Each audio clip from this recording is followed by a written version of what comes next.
Chapter 14. In Avery's eyes, Elliot's face had turned into that of a demon baring its sharp fangs at her. "Why?" she asked bitterly. "Even if you don't want kids, there's no need for you to say such cruel words." Elliot's deep eyes were cold as he said, "What if you decided to take the chance if I didn't make myself clear?" Avery took a deep breath and shifted her gaze from him. She was terrified. It felt like she was about to fall into a bottomless pit. Her reaction piqued Elliot's curiosity. His lips curled up as he mocked, "You're not really thinking of having my kid, are you?" Avery glared at him. "I suggest you take my warning seriously. You know the kind of person I am. My actions will be much more severe than my words. Don't test me if you want to live," Elliot said, then turned to look out the window. Avery clenched her fists and huffed. "Don't worry. I will never give you children. You know how much I despise you. The most urgent matter right now is to quickly get a divorce."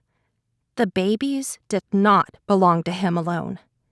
If she gave birth, she would be doing it for herself. Once the kids were grown, she would tell them that their father was dead. "Now, this isn't the time. We'll talk about it again once my mother gets better," Elliot said. His tone was calmer. Perhaps her words were effective. It made him realize that he was not the man she wanted. "Don't drag it out for too long, then," Avery said. She furrowed her brows and was a little anxious. Her pregnancy would begin to show if they delayed things further. She would not be able to keep it from him by then, and would definitely be forced to get an abortion. "You're in a hurry to divorce me. Is there some urgent matter you need to attend to?" Elliot asked as his cold eyes fell on her, trying to see through her.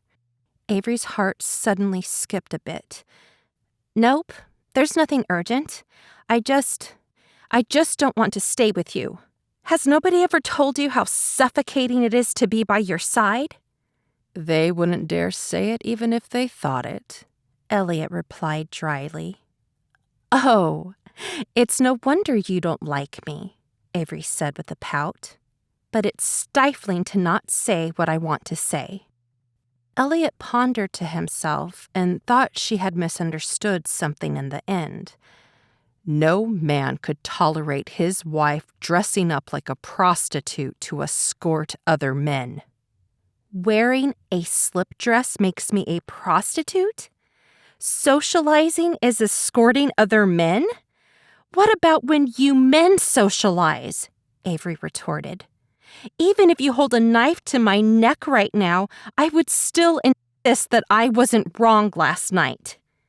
It was like they were both from different planets. Other than the fact that they were both human, they were complete opposites in every other aspect. "Are you saying you'd do it again?" Elliot said. His lips were slightly curled upwards in a sinister manner. Avery pursed her lips and pushed herself into the corner out of instinct. "I don't even drink.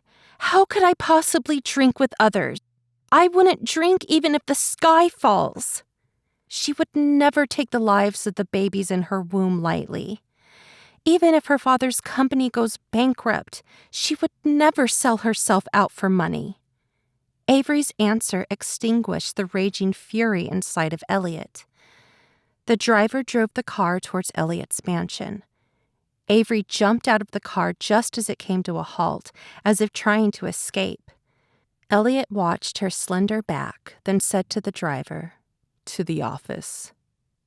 Avery let out a heavy sigh of relief after the car drove off.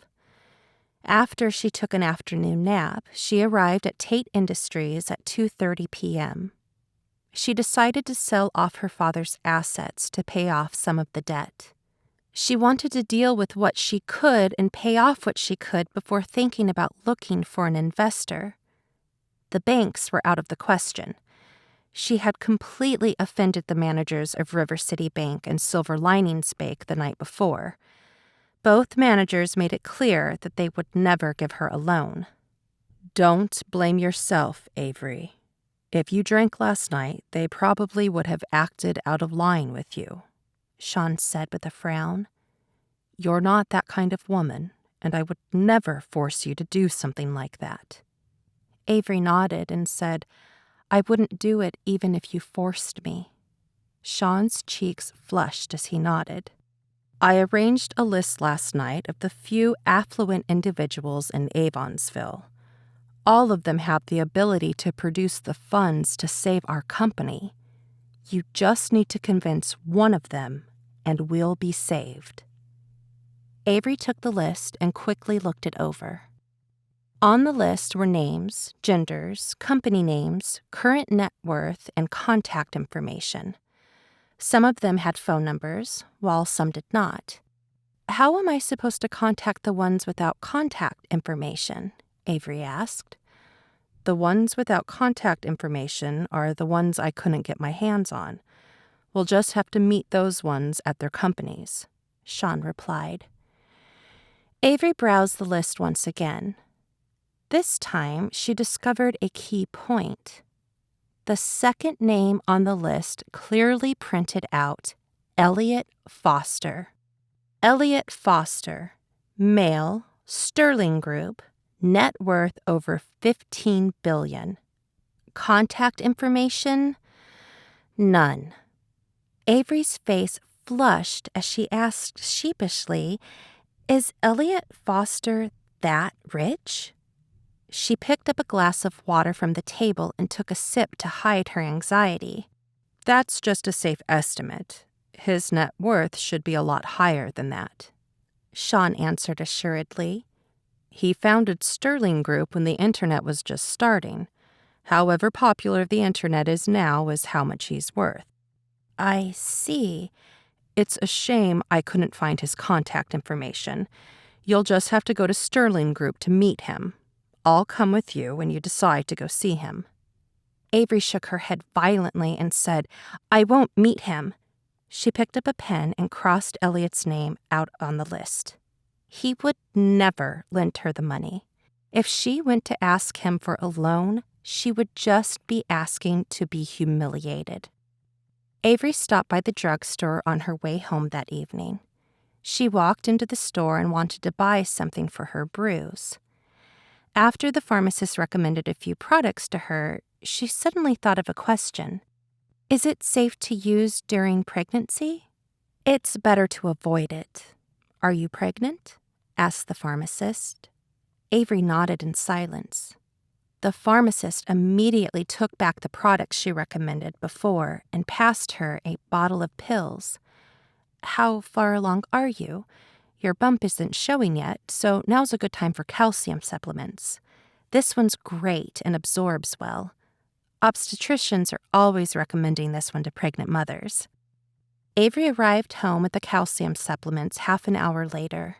It was past dinner time, but Mrs. Cooper left some food out for her. "What did you get, madam?" Mrs. Cooper asked when she saw the drugstore logo on the bag Avery was holding. Avery hid the bag behind her back and said, "Just something for my bruise." "We have something for that at home. We have most common medications here. Just let me know if you need anything next time and I'll get it for you," Mrs. Cooper said with a smile. "Okay, I'm going up now," Avery said, then turned and made her way back to her room. She was caught off guard and bumped into Elliot. He arrived when she was talking to Mrs. Cooper earlier. He clearly saw the contents of the bag Avery hid behind her back. "Why did you lie?" he asked as his dangerous eyes fell on the bag of calcium tablets.